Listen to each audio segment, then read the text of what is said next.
Você sabia que o excesso de peso tem muito a ver com seus hormônios? Os hormônios femininos? Pois é. Oi, doutora. Olá. Tudo bem? Eu tô. E você, tudo Também, bem? tudo jóia. Doutora Flávia, os hormônios femininos têm a ver com o ganho de peso ou é o peso que influencia os hormônios? Na verdade, tudo influencia tudo. E a gente Eita. precisa entender que a fisiologia do organismo, o funcionamento do organismo depende do bom funcionamento hormonal. Sim. Então isso é sempre muito importante, fundamentalmente para as mulheres, porque a gente sempre quer arranjar uma culpa por aquele ganhinho de peso, né? Tenho certeza que são os hormônios que estão alterados, mas nem sempre. Uhum. A gente tem um desenho aí pra gente... Ah lá. O que esse desenho tem a ver com o que a gente está falando, doutora Flávia? Então, esse desenho mostra uma mulher, é um contorno de um corpo feminino que está claramente no sobrepeso ou na obesidade, isso é diferente, a gente pode comentar, e os riscos que isso pode levar à saúde feminina. Então, até há muito pouco tempo atrás, achavam que as mulheres estavam totalmente protegidas por serem mulheres em relação a doenças cardiovasculares, problemas cardíacos, mas aqui mostra bem que não é assim. O sobrepeso e a obesidade são maléficos também para o organismo feminino, aproximando os nossos riscos dos riscos masculinos após uma determinada idade. Tá, então não é nada bom.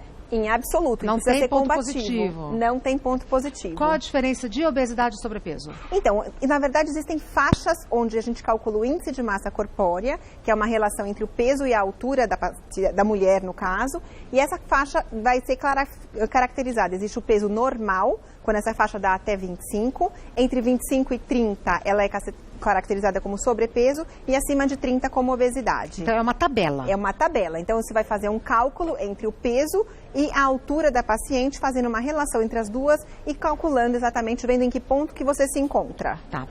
A gente tem mais foto? Eu acho que não. Vamos para mitos e verdades? Vamos para mitos e verdades. É mito ou verdade que mulheres obesas produzem excesso de hormônios? Então, isso é mito, porque não é que elas produzem excesso de hormônios. Elas acumulam o hormônio que é produzido normalmente. Então, se você dosar no sangue, ela tem uma quantidade muito parecida com quem está com o peso normal. Mas o tecido adiposo em excesso vira um estoque de hormônios. Então, esse tecido guarda esse hormônio, aumentando os riscos dessa mulher das doenças hormônio-dependentes. Tá.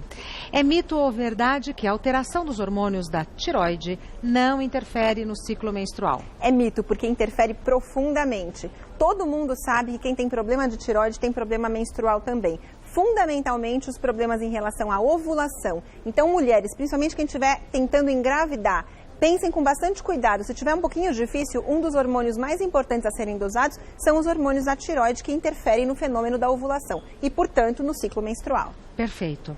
É mito ou verdade que sobrepeso e a obesidade associados ao climatério exigem maior atenção à saúde da mulher? Correto, isso é uma verdade. O que é climatério? Climatério é aquele período onde a gente está na transição entre a idade reprodutiva e a fase da pós-menopausa. Então está caindo a capacidade hormonal e reprodutiva dessa mulher. Essa mulher já teria um risco inerente à própria situação da menopausa, da queda dos hormônios. Se ela ainda estiver acima do peso, claramente sua saúde requer mais cuidados. Por quê? Porque ela está se aproximando de riscos cardiovasculares nos mesmos moldes que os masculinos. Nossa, é sério. É bastante sério e precisa ser cuidado. Tá. É mito ou verdade que não é necessária avaliação médica individual para indicação da reposição hormonal? É mito. Claramente, todo mundo precisa de uma avaliação especializada para saber se precisa ou não tomar hormônio e, fundamentalmente, que tipo de hormônio vai ser tomado. Então, uma avaliação médica especializada, individualizada e muito cuidadosa tem que ser feita antes de usar qualquer hormônio. É mito ou verdade que existe relação entre aumento de peso e a piora nos sintomas ansiosos na menopausa? Isso é verdade. E, inclusive, estudos mais modernos mostram, para nossa surpresa, que, inclusive, a quantidade ou a distribuição dessa gordura, se ela for mais na região do quadril ou mais na região da cintura, tem uma associação íntima entre a relação com a ansiedade. Quanto mais a mulher acumular gordura na região abdominal, que é o padrão masculino, maior a taxa de ansiedade dessas pacientes. Tá. Nós temos perguntas que foram enviadas e a gente responde daqui a pouco, pode ser? Fantástico. Doutora Flávia, perguntas às nossas telespectadoras e dos nossos telespectadores. Vamos lá para a primeira delas. Vamos lá. Lívia, a pílula anticoncepcional contribui com o aumento do peso da mulher? Optar pelo DIU pode ser uma boa solução para quem está acima do peso? Excelente pergunta, porque isso é o nosso dia a dia de consultório. A pílula não faz ninguém engordar, mas o hormônio sintético que ela tem facilita a retenção de líquido de algumas mulheres. Então, a mulher, de fato, ela pode inchar, mas se ela parar a pílula, ela pode desinchar depois. Então não é um tecido adiposo que se acumula. Se você for muito sensível a esse incha-desincha, o DIU de cobre pode ser uma boa opção, porque ele não tem hormônio, então ele não interfere no ciclo menstrual. E é seguro. Muito seguro. Que é o que a gente procura. Próxima pergunta é enviada pela Valéria.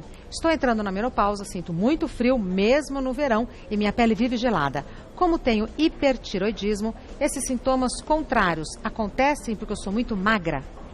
Valéria, é uma questão importante de você ser bem avaliada, porque tanto os sintomas de menopausa quanto os sintomas do hipertiroidismo podem se confundir no seu caso. Então, precisa deixar a tiroide bem regulada, para que tenha certeza que a tiroide não é mais a responsável por esses sintomas, e depois avaliar cuidadosamente o climatério ou síndrome do climatério e a menopausa, que podem estar explicando esse esquenta e esfria que você está passando aí, e que grande parte das vezes tem uma ótima solução. Ah, que bom. Próxima pergunta foi enviada pela Juliana. Os hormônios também são culpados por algumas mulheres não conseguirem emagrecer tão rápido após a gestação? Adorei a pergunta, porque na verdade também é uma situação complicada. Primeiro, depende do quanto a pessoa ganhou de peso na gestação e vai ser relacionado à velocidade de perda desse peso no pós-parto, claramente. Segundo, se está amamentando ou não. A amamentação deve ser muito estimulada porque ela consome 500 calorias por dia. É melhor que qualquer academia. Mas, claramente, algumas mulheres acabam tendo dificuldades hormonais nesse período e podem ficar com o metabolismo um pouco mais lento, associado ao fato de estar em casa, olhando o bebê que dorme várias horas por dia e, às vezes, exagerando ali nas visitas à geladeira. Doutora Flávia, existe assim uma quantidade de peso que seja ideal ou correta numa gestação? Sim, isso já foi bastante estudado e o ganho de peso saudável gira entre 9 e 12 quilos. Ninguém tem que comer por duas e ganhando entre 9 e 12 quilos, só a situação pós-parto normal com a amamentação já vai ser suficiente para perder tudo isso. Perfeito. Próxima pergunta foi enviada pela Nayara. Adotar dietas da moda para emagrecer pode desregular ainda mais os hormônios? Sim, Nayara, isso é um perigo, porque dependendo do tipo de dieta, elas podem envolver o uso de substâncias que têm papel de hormônio ou às vezes os próprios hormônios. Então tem muitas fórmulas no mercado que tem hormônio tiroidiano, hormônio para aumentar o metabolismo. E quando você para de usar uma substância dessas, claramente os hormônios entram numa bagunça total que ficam difíceis para serem controlados depois. Então evitem dietas milagrosas. Vamos tentar fazer o mais natural possível e aquela velha fórmula. Dieta com exercício não faz mal a ninguém. Em nenhuma fase da vida, né? Em nenhuma fase da vida. Próxima pergunta foi enviada pela Sueli. Antigamente eu tinha muita retenção de líquidos antes da menstruação, que era eliminada naturalmente. Só que de uns tempos para cá, mesmo depois de eu menstruar, continuo inchada e cada vez mais. Posso estar com alguma alteração menstrual ou é um sintoma da menopausa que está chegando? Sueli, sua pergunta é ótima porque isso mostra uma grande parcela das mulheres que começam a ter a TPM, ou tensão pré-menstrual, cada vez mais intensas nos anos que vão se aproximando da menopausa e justamente aquele incha-desincha que a gente comentou que a pílula podia fazer, os hormônios naturais também podem, mas ficam mais difíceis de serem combatidos conforme a menopausa se aproxima. Dependendo da sua idade, que a gente não tem acesso a essa informação aqui, pode sim ser um sinal de que a menopausa já está se instalando, mas ela viria associada a outros sintomas como, por exemplo, insônia, ondas de calor e diminuição da libido. Perfeito. Próxima pergunta foi enviada pela Júlia. O excesso de peso diminui a libido das mulheres? Sem dúvida, né? O que mais uma mulher quer no momento de ter uma relação, uma atividade sexual, é se sentir bonita e estar bem consigo mesma e com uma boa autoestima. As mulheres que estão sofrendo com o excesso de peso têm uma tendência a sintomas depressivos, ansiosos e baixa autoestima. E isso interfere na libido. Então não é, Júlia, uma relação direta de peso com libido, mas existe uma passagem aí pela sua autoimagem. Então isso sempre que trouxer algum tipo de sofrimento deve ser combatido. Por outro lado, tem mulheres que estão muito bem com seu excesso de peso e são extremamente sedutoras e não tem problema sexual nenhum com relação a isso. É pessoal. Exatamente, vai de como a pessoa encara seu próprio corpo, a sua autoestima, sua valorização e a sua posição sexual. Tá, acho que a gente tem mais uma pergunta. Luísa, iodo e soja influenciam de alguma forma nos hormônios femininos e na questão do peso?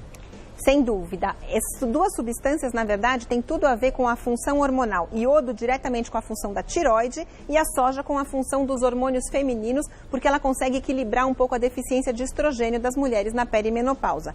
Claramente, dietas ricas em hormônios podem ter interferência com o peso, como a gente comentou. Então, excessos nunca são bons, nem para mais, nem para menos. O sal iodado que nós já temos na nossa alimentação normal é suficiente para suprir uma falta que a tireoide possa estar sendo responsabilizada. E a soja deve ser incrementada na dieta, fundamentalmente nas mulheres na perimenopausa, para suprir a falta dos estrogênios. Mas não deve ser usado em excesso, sempre sob supervisão da nutricionista ou do médico. Tava com saudades. Eu também. Demorou para vir? É verdade. Já não tinha visto o cenário ainda, né? Não, adorei. Não ficou lindo? muito bacana. Não ficou fantástico. Lindo. Obrigada por ter vindo. Obrigada viu? a você. A doutora Flávia Fairbanks é ginecologista, ela tem um site muito bacana que é femcare.com.br. Escreve Femcare e esse Fem é com M de Maria, femcare.com.br. E o telefone dela é 11 3885 3937. 3885 3937. Muito obrigada, bom final de semana. Não demora para vir. Não, vamos estar novamente juntas daqui a pouquinho. Porque esses são assuntos que a gente sempre tem o que Todas perguntar. As mulheres têm as dúvidas. Pois é. Então até a próxima, bom final de semana. Obrigada para você também. A gente vai continuar falando de saúde, a gente vai falar de uma coisa que eu adoro a Ultrafarma, porque eu sou cliente e porque é sempre maravilhoso. Todos os dias a Ultrafarma nos presenteia com grandes descontos e promoções imperdíveis. Só na Ultrafarma a gente cuida da nossa saúde como se deve. Olha só, a sua economia com farmácia pode chegar a 90%. Isso mesmo, 90%. E se você...